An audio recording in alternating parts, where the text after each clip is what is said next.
여러분, 한때 혈액형으로 사람들이 자신들에 대해서 알아가는 것을 대단히 중요하게 생각했습니다. 그래서 사람들이 만나면 꼭 물어봤어요. 너 혈액형 뭐야? 너 혈액형 뭐야? 아닌 것 같은데? 너 B형 같은데? 너 A형 같은데? 그러면서 사람들이 서로에 대해서 그 사람을 파악해 가곤 했습니다. 근데 여러분, 요새는 이 혈액형으로 사람들을 이렇게 알아가는 것보다는 MBTI라는 것으로 사람들의 성격을 잘 살펴가고 있습니다. 여러분들 중에 벌써 MBTI를 통해서 내가 어떤 유형인지를 알고 있는 사람들도 있을 것입니다. 그래서 MBTI를 검사를 통해서 어떤 사람은 내성적인 사람, 어떤 사람은 외형적인 사람이라는 그러한 여러 가지 지표를 통하여 16가지로 구별을, 맞아, 나는 그런 사람이었어. 어쩐지 내가 사람 만나는 게 좀 어렵더라. 어쩐지 나는 혼자 있을 때 내가 더 힘을 받는 것 같아 라고 스스로를 조금 알아가고 있었던 것 같습니다. 저와 제 아내는 이런 부분에 있어서 좀 상당히 무감각했었던 것 같아요. 아마도 저희 아내에게 물어보면은 MBTI 여보 뭐야 하면 아직도 뭔지 모를 거예요. 하루는 저와 아내가 함께하는 모임이 있어서 그 모임에 나간 적이 있었습니다. 나갔는데 대뜸 저와 저희 아내에게 그 모임의 리더자가 이렇게 묻는 거예요. 목사님 MBTI 유형이 뭐예요? 성격이 뭐예요? 그러니까 저희 잘 모르는데요? 그게 뭐예요? 잘 모르는데요? 그래요 하더니 갑자기 그 리더분이 핸드폰을 꺼내더니 막 몇 가지를 찾더니 저희한테 막 뭐를 물어보는 거예요. 막 뭐를 물어보더니 목사님 이런 유형이네. 목사님 이런 유형이었어. 사모님은 이런 유형이었어. 이런 유형이었는데. 그러더니 갑자기 심각한 얼굴로 저희에게 묻는 거예요. 그런데 목사님, 두 분 결혼하면 안 되는데. 이 목사님하고 사모님이 유형이 너무 안 맞는 유형이야. 이거 결혼 생활 잘 돼요? 라고 저희한테 묻는 거예요. 썩 유쾌하진 않더라고요. 왜냐하면 저와 아내는 교제 기간이 7년이었고 또 결혼만 벌써 13년이었는데 제 지극히 개인적인 주장으로는 그렇게 크게 아내랑 부딪혔던 적이 없었어요. 개인적인 고백으로는 참 행복했어요. 그렇죠? 라고 제가 질문을 해봅니다. 네. 저는 이 MBTI 유형이 그 궁합까지 본다라는 사실이 너무나도 저한테는 쇼킹이었었고요. 더군다나 더 나아가서 요새는요, 회사 이력서에 MBTI 유형을 넣어야 되는 회사도 있더라고요. 그리고 사람들은요, 저처럼 무감각하고 퀘스천 마크를 하는 것보다 대부분의 더 많은 사람은 이 MBTI 환호합니다. 그리고 이 MBTI를 제일 먼저 묻습니다. 왜 그럴까요? 여러분, 혈액형부터 시작해서 MBTI를 묻고 심지어는 궁합까지도 MBTI에 맞춰서 물어보는 이 사람들, 왜 그럴까요? 저는 이 사람들이 나 자신에 대해서 너무나도 알고 싶기 때문에 라고 생각이 들더라고요. 왜냐하면은 지금 이 시대는요, 내가 없어진 시대예요. 자본주의 시대, 또 물질 만능주의 시대를 살아가고 있는 우리 사회 속에서 어느 순간 나는요, 능력으로 나 자신을 사람들이 평가하기 시작해요. 너는 능력이 있어 없어? 너는 효율적이야 효율적이지 않아? 너는 이 자본주의에 맞춰서 이 정도의 퍼포먼스를 안 내로 사람들이 하나하나 판단이 되어지면서 그 사람이 가지고 있는 고유의 특징들, 그 사람의 존재에 대해서 관심을 가지지 않기 시작한 사회를 우리가 살아가고 있기 때문입니다. 그렇기 때문에 이 모든 것이 복합적으로 적용되기 때문에 이 세상에서 사람들이 나로 살아가고 있기보다는 다른 누군가로 살아가는 것이 좀 더 쉽고 권해지는 사회고 나도 그 틀에 맞춰서 살아가고 있다라고 말하고 있습니다. 그런데 최근에 왜 사람들이 MBTI에 열풍을 하냐? 이제 나 자신대로 살아가고 싶다라는 거예요. 비록 돈은 많이 벌지 못한다 할지라도 내 삶이 있는 삶을 살아가고 싶다. 그러다 보니 여러분, 그리스도인들에게도 이러한 모습이 나타나기 시작합니다. 여러분 혹시 교회 오빠 들어보셨나요? 교회 오빠? 저는 교회 오빠 하면 떠오르는 이미지가 있습니다.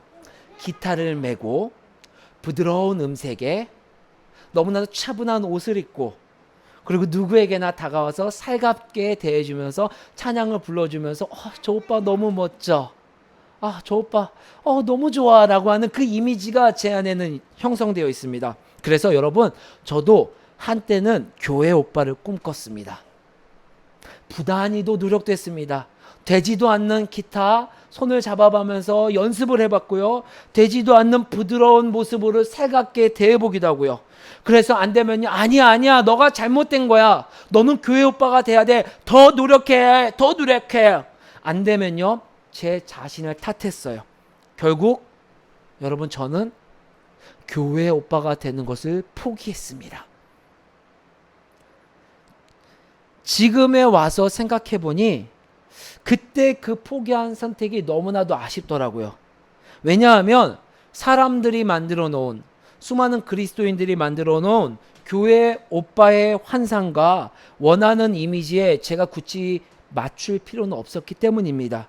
그냥 저다운 교회 오빠 형, 그냥 당신다운 교회 누나 언니가 되면 되는 거였는데, 외향적이고 누구나 바라는 모습이 되기 위해서 포기하고 실망했었던 그 선택이 제 개인적으로 돌이켜보니 참 아쉬운 선택이었었던 것 같습니다. 우리가 이 땅에서 그리스도인으로 살아가는데 가장 어렵고 힘겨운 것은요, 내가 없는 그리스도인으로 살아가고 있기 때문입니다. 그러다 보니 그리스도인으로 생각하는 기준에 내가 도달하지 못하면 실망감과 나 스스로 정죄하는 정죄감으로 오히려 더 뒷걸음치게 되고, 심지어는 교회조차도 오지 않게 되고, 교회에 오는 모든 발걸음 하나하나가 경쟁으로 점철되어지고 있다는 안타까운 현실들을 우리가 목도하기도 합니다. 여러분, 오늘 본문의 말씀은 예수님께서 첫 등장하는 장면이 나오고 있습니다. 예수님께서 이 땅에서 그리스도로 이 땅에 오셨다라는 그 부르심에 처음으로 반응하는 그 장면들, 이 장면은요, 우리가 이 땅에서 그리스도인으로 살아가는 법, 그 법에 대해서 무수히 많은 영감을 주고 때로는 하나의 지침이 되는 모습으로 우리에게 다가오고 있습니다.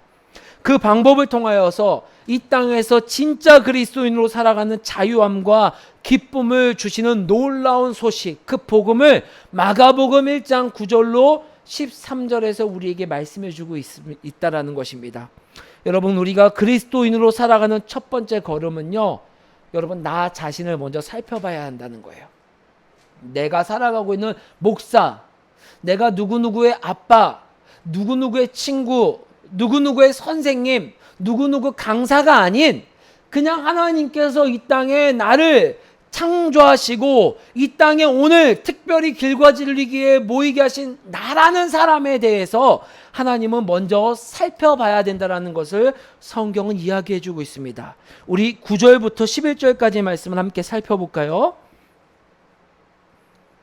함께 읽어보겠습니다. 9절부터 11절까지의 말씀입니다. 시작. 그때 예수께서 갈릴리 나사렛으로부터 와서 요단강에서 요한에게 세례를 받으시고 곧 물에서 올라오실새 하늘이 갈라짐과 성령이 비둘기같이 자기에게 내려오심을 보시더니 하늘로부터 소리가 나기를 너는 내 사랑하는 아들이라 내가 너를 기뻐하노라 하시니라. 아멘.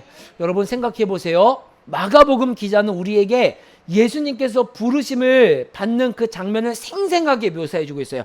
하늘이 갈라졌어요. 그리고 그 위에서 성령이 비둘기같이 내려오고요, 말도 안 되는 하늘에서부터 음성이 들리는 거예요.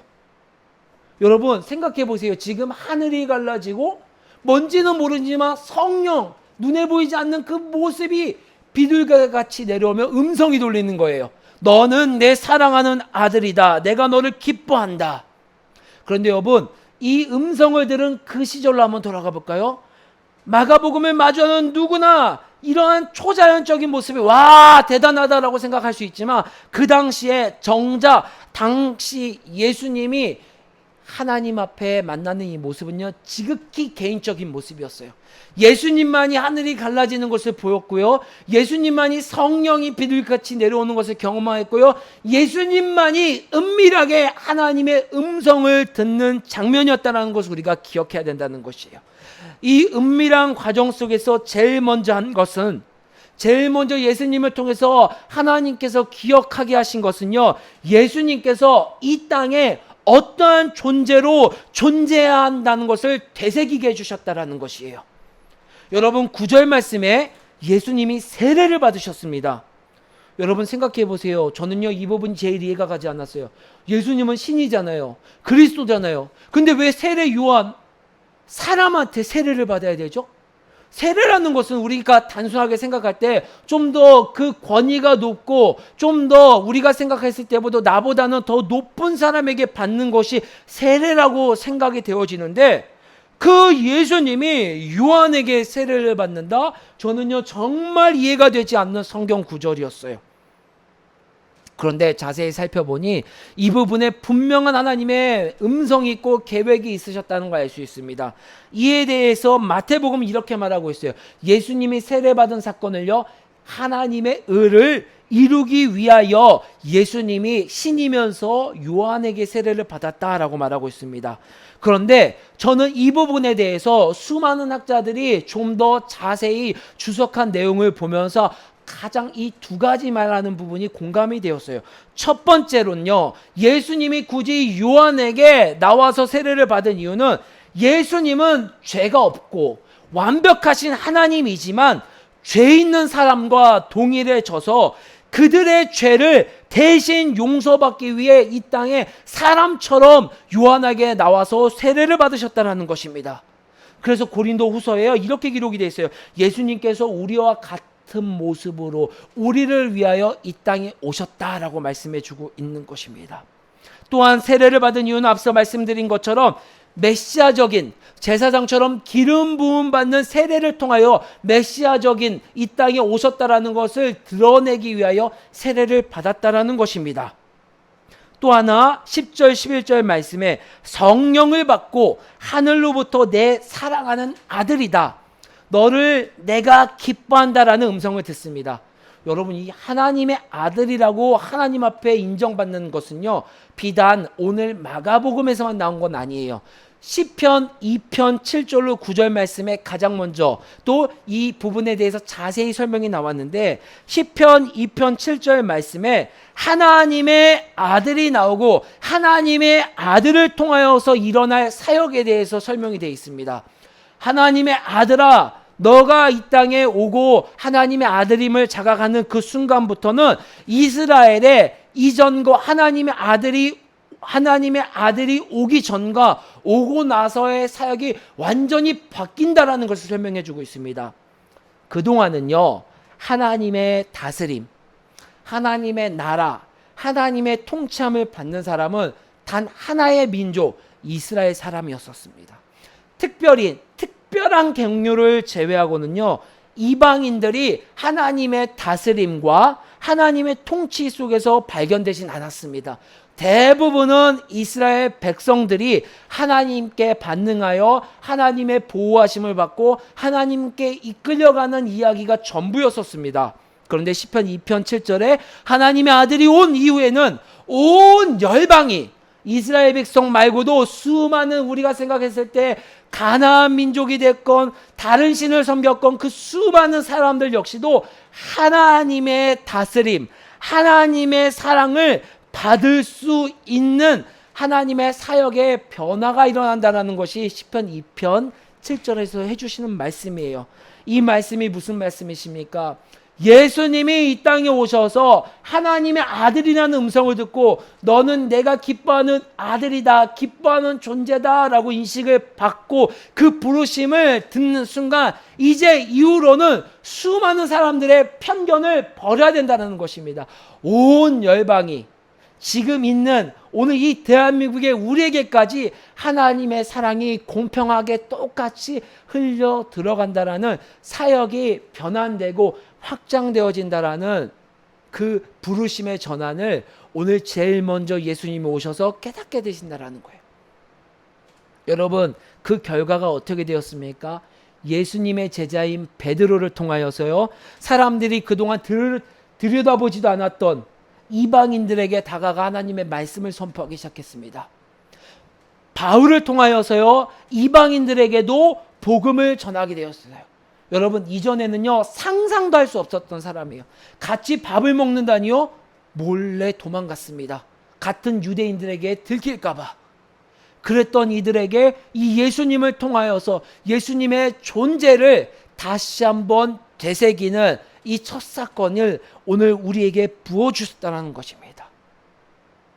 여러분, 우리가 이 땅에서 그리스도인으로 살아가는 가장 큰 첫 번째는요, 그 존재로서 하나님께서 나를 창조하셨고 나를 이 땅에 불러주시고, 때로는 누군가의 아들로, 자녀로, 딸로, 때로는 누군가의 아빠와 엄마로 불러주신 그 부르심의 존재를 분명히 발견해야 된다라는 것을, 깨달아야 된다라는 것을 말씀해주고 있는 것입니다. 예수님도 이 땅에 메시아로 오신 그 존재의식을 다시 한번 확인하는 사건은 우리에게도 동일하게 생각할 수 있는 거리를 준다는 것입니다. 우리는 자주 나의 존재를 나의 기준과 사회의 기준으로 바라봅니다. 만약 예수님의 권위가 요한의 세례로부터 온 것이라면 우리는요, 그 하나님을, 그 예수님을 믿지 않아도 됩니다. 하지만 오늘 이 예수님의 권위가 누구로부터 왔습니까? 하늘이 갈라지고 성령이 비둘기같이 내려와 하나님으로부터 그 존재를 깨닫게 되었다는 것은, 오늘 우리 역시도 사회가 나를 바라보는 기준으로 나를 바라보는 것이 아니라 하나님으로부터 나 자신이 어떠한 존재인지를 여러분 스스로 치열하게 확인받는 시간을 가져야 된다는 것입니다. 눈에 보이는 것은 요한의 세례를 받는 것이지만 실상은 하나님으로부터 자기 자신의 존재와 부르심을 받는 이 놀라운 사건들. 여러분, 오죽했으면요, 제가 최근에 읽은 책 중에 교회 안에서 외향적인 그리스도인으로 살아가는 설명서라는 책이 나오기도 했습니다. 무슨 뜻이에요? 교회 안에서 외향적으로 살아가는 그 이들에게 내향적으로 살아가는 이들도 분명히 그리스도인이다, 그렇게 살아가는 것이다 라고 설명해 주는 책이 나왔다라는 것이에요. 하나님이 창조하신 창조물인 내가 어떠한 존재인지를 바라보며 살아가는 것이 중요한 것임을 말해주고 있다는 것입니다. 내가 이 땅에서 그리스도인으로 살아가는 그 첫걸음은요, 나의 존재를요, 하나님으로부터 찾아가는 거예요. 하나님으로부터 발견해 나가는 거예요. 여러분, 저같이 살면 안 돼요. 여러분같이 사셔야지 되는 거예요. 제 기준으로 살아가면 안 돼요. 하나님이 여러분에게 부어주신 여러분의 존재로서 여러분에게 주신 그 기준이 성경에서 벗어나지 않는 한 그 기준을 가지고 여러분에게 살아가야 된다는 거예요. 개인적으로 많이 고민되는 것 중에 하나가, 아빠로서 또는 집안의 가장으로서 저의 자녀가 제가 원하는 기준대로 살아가기를 원한다라는 것이에요. 이게 참 큰 고민이에요. 먹는 것, 입는 것, 공부하는 것, 모든 것 하나하나가 제가 원하고 제가 세운 기준대로 살아가기를 원한다라는 거예요. 왜냐? 내가 제 자녀보다 더 지혜롭고 더 경험이 많다라는 생각이 제 안에 가득 차 있기 때문입니다. 그런데 분명히 머리로는 생각하고 있어요. 그러면 안 되는데, 우리 아이들의 존재가 있는데, 우리 아이들의 기호가 있는데, 왜 나는 우리 아이들한테 내가 원하는 것, 내 기준으로 그 아이들을 더딥히려고 하지? 그래서 왜 리틀 장용안으로 만들려고 하지라는 그 질문들, 저 역시 어렵지만 하나님께서 저를 그리스도인으로 한 명의 존재로서 불러주신 것뿐만 아니라 이 아이들도 동일하게 불러주셨다라는 그 생각의 전환이 생각보다 너무나도 어렵더라고요. 분노가 나더라고요. 화가 나더라고요. 지질이 말도 안 듣네. 말 좀 들어라, 말 좀 들어. 협박도 합니다. 너 이러면 용돈 안 줄 거야. 너 이러면 너 맛있는 거 내가 안 사줄 거야. 이 치열한 싸움들. 제가 왜 이야기를 하는 것입니까? 나의 존재로서 내가 살아가는 것뿐만 아니라 다른 이도 그 존재로 바라보고 살아가는 것은요, 참 치열하고 힘겨운 싸움이라는 것입니다. 왜 힘들까요? 바로 이 두 번째 명제 때문입니다. 하나님께서 나를 하나님으로부터 내가 이 땅에 부르심이 있고 나라는 존재를 먼저 깨달아야 되는구나 라는 그 생각 뒤이어서 바로 나를 뒤흔드는 시험이 있다라는 거예요. 12절 13절 말씀 읽어볼까요? 시작. 성령이 곧 예수를 광야로 몰아내신지라 광야에서 40일을 계시면서 사탄에게 시험을 받으시며 들짐승과 함께 계시니 천사들이 수종 들더라. 아멘. 여러분 9절로 11절 말씀을 통하여 예수님이 이 땅에 예수님이 다시 한번 메시아로서 그리스도로서의 부르심을 자각하였어요. 그리고 나서 바로 시험의 존재로 곧 즉시 성령이 광야로 이끄십니다. 마가복음상에서는 이 시험에 대한 자세한 설명이 나오지 않습니다.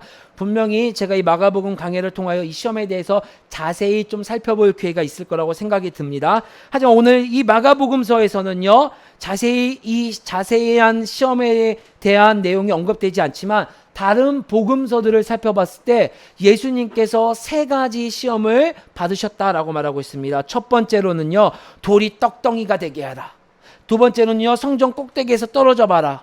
세 번째로는요, 나에게 엎드려 절하면 이 땅을 너에게 주겠다라는 시험입니다.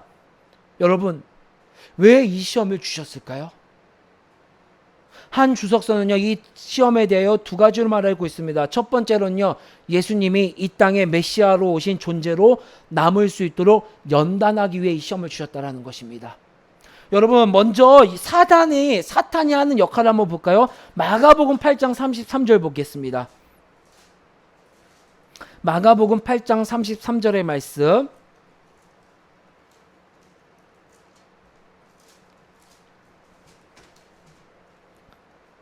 시작. 예수께서 돌이키사 제자들을 보시며 베드로를 꾸짖어 이르시되 사탄아 내 뒤로 물러가라. 네가 하나님의 일을 생각하지 아니하고 도리어 사람의 일을 생각하는도다 하시고 아멘. 여러분, 인간의 모습으로 오신 예수님 역시도요, 이 땅의 수많은 시선과 유혹 그리고 고통은 우리가 느끼는 것처럼 동일하게 느끼는, 또한 때로는 가혹하리만치 사람들의 시선 속에서 견뎌내야 되는 상황 속에 존재하고 있었습니다. 여러분, 누가 나를 무시하는 눈빛, 나를 무시하는 말투만 봐도 여러분, 우리는 어떻습니까? 흥분하지 않습니까? 야, 네가 뭔데 그런 말을 해? 너 나 무시하는 거야? 사과해. 여러분, 인간인 우리조차도 그 조금 있는 권위를 통하여 내가 무시를 받으면, 나라는 존재가 흠집이 당하는 것 같으면 견딜 수 없는 고통과 괴로움이 오는데, 하나님의 아들이시면서 동시에 그리스도인 그 예수님이 이 땅에서 받는 수많은 무시함과 시험들, 그 수많은 시험과 무시함과 가혹함의 그 연단을 통하여서 더욱더 예수님이 이 땅에 존재하는 부르심들이 확고해지고 견고해질 수 있도록 하나님께서는 예수님에게 이 사탄을 통한 시험을 주셨다라는 것입니다. 여러분, 사탄은 오늘도 여러분에게 시험할 것입니다. 무엇으로 시험을 할까요? 너희들의 존재를, 우리들의 존재를 하나님을 통해 바라보는 것이 아니라 사람의 생각과 사람의 일로 나를 바라보게끔 흔든다라는 거예요. 너 정말 하나님이 너 사랑하는 존재 맞아? 야, 너가 정말 괜찮아? 그 흠 있는 거 아니야? 하나님은 나를 사랑한다고 하는데 세상 사람들은 나를 싫대요. 그래서 나는요, 가치 없는 사람이에요. 나는 이것도 못하고 저것도 못하고 이것도 못하는데요, 나는 이것도 없고 저것도 없어서 나는 형편없는 사람이에요. 그냥 혼자 조용히 이렇게 살다가 죽을게요. 그런데 성경을 보면 그렇게 말하지 않습니다. 그냥 너의 존재 자체가 하나님에겐 기쁨이고 하나님에겐 사랑이다라고 말하는데, 우리는 애써 외면하여 그 음성을 듣지 않습니다. 그리고 세상이 만들어준 그 이미지와 그 형상에 나를 들어 맞추려고 부단히도 노력하고 열심을 내고 힘을 내며 살아가고 있습니다. 사탄은 거기에 더욱더 기름을 부어서 그래, 잘한다, 잘해, 너 그렇게 살아가는 게 열심히 살아가는 거야. 여러분, 인간적인 눈으로 보면요, 베드로가 무엇을 잘못했어요? 내 선생님이시고 나의 그리스도이시고 내 모든 것을 맡기고 함께 할 수 있는 예수님이 죽는다는데 누가 거기서 그래요 예수님 죽어요, 그래요 예수님 거기 가요 라고 말할 수 있는 사람이 누가 있겠습니까? 예수님 안 됩니다, 안 됩니다, 예수님 죽으시면 안 돼요, 내가 대신 죽을게요. 인간적으로는 너무나도 맞는 말이죠. 아마 예수님도 인간적으로는 흐뭇 혹은 그래 내가 잘 키웠구나라고 생각하실 수 있을지도 몰라요. 하지만 예수님의 부르심은 그런 부르심이 아니었어요. 견과였어요. 그래서 그 사랑하는 제자에게 사탄아 내 뒤로 물러가라.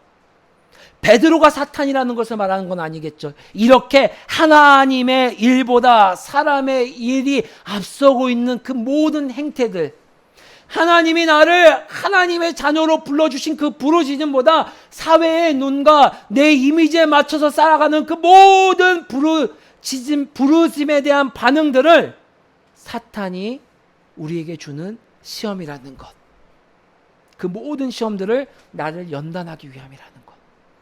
여러분 다음을 잃지 않으시길 바랍니다. 여러분 다음으로 주님 앞에 나아가셔서 다른 나는 누군가는 없는데 나에게도 왜 똑같은 사역이 안 열리지? 나에게는 왜 이런 일이 안 열리지라는 것으로 질문하는 것이 아니라 하나님 나는 어떤 길을 가야 할까요? 하나님 나는 어떤 존재로 살아가야 할까요? 라는 질문들. 두 번째로 예수님이 하나님이 이렇게 시험하신 이유는요, 바로 우리 그리스도인을 불러주신 궁극적인 목적이기도 합니다. 여러분, 우리가 살아가는 모든 삶의 영역에서 사탄이 주도하고 있었던, 사탄이 지배하고 있었던 모든 영역을 격퇴하기 위함입니다. 무슨 뜻일까요? 예수님이 오셔서 이제 우리 삶의 모든 영역은 하나님이 다스리시는 놀라운 은혜 가운데 머무르고 있습니다. 가정, 직장, 친구들과의 관계, 사회관계 모든 영역 속에서 하나님이 다스리신다라는 놀라운 복음의 소식을 우리에게 모두에게 주셨어요. 그 은혜를 우리가 누리고 있고요. 그런데 여전히 우리는요, 우리 각자의 취약한 약점인 영역들이 있습니다. 그 영역에서는요, 하나님이 다스리시는, 하나님이 왕이 아닌 다른 존재들이 왕이 되어서 살아가고 있습니다.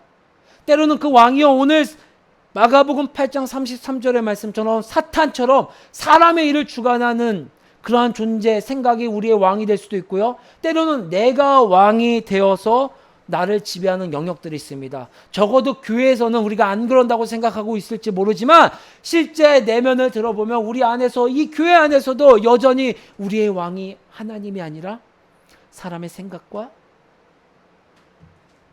사람의 가치관과 인본주의적인 모든 것들이 우리 사역을 흘러가고 있지 않나 우리는 늘 깨어서 주시해야 한다는 것입니다. 그렇기 때문에 이 시험은요, 우리 각자의 영역에서 성령의 능력을 힘입어 예수님이 그 사단의 시험을 이겼던 것처럼 우리도 그 삶의 영역에서 이제는 새 왕이신 하나님이 나의 삶의 영역에서 다스릴 수 있도록 우리를 부르셨다라는 것을 기억하기 위해 시험을 주셨다라는 것입니다.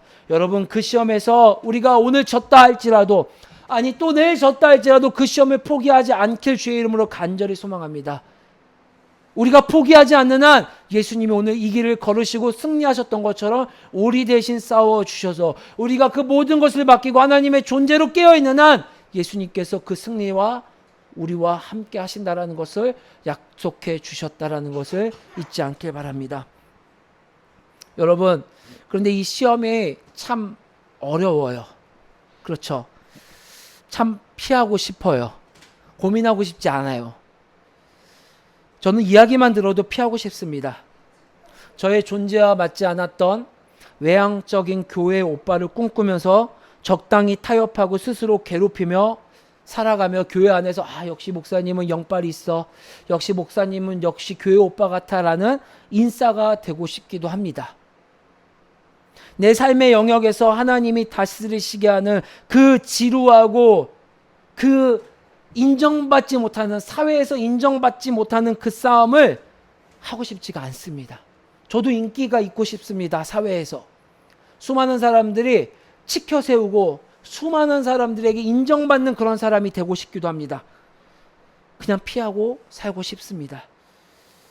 그런데 여러분, 저와 같은 경험을 하신 분이 있다면 아실 거예요. 그게 피한다고 피해지던가요? 아니에요. 다시 근본적인 질문으로 우리가 돌아와 또다시 그 괴로움으로 괴로워하고 있는 나 자신을 발견하게 됩니다. 마치 다람쥐가 쳇바퀴 돌듯이 그 순간 외면하고 피했었던 그 질문이 다시 나에게 다가와 나에게 하는 그 질문. 하나님, 나를 왜 창조하셨나요? 하나님, 나를 왜 부르셨나요? 하나님, 나를 왜 구원하셨나요? 나 왜 이렇게 공허하지요? 나 왜 이렇게 무기력하지요? 전부 근원적인 질문들, 그 질문들에 대한 답을 찾지 않고 덮어두었기 때문에 다시금 불쑥불쑥 우리의 발목을 잡고 괴롭히고 있다는 것입니다. 이 과정은 너무 어렵습니다. 피하고 싶습니다.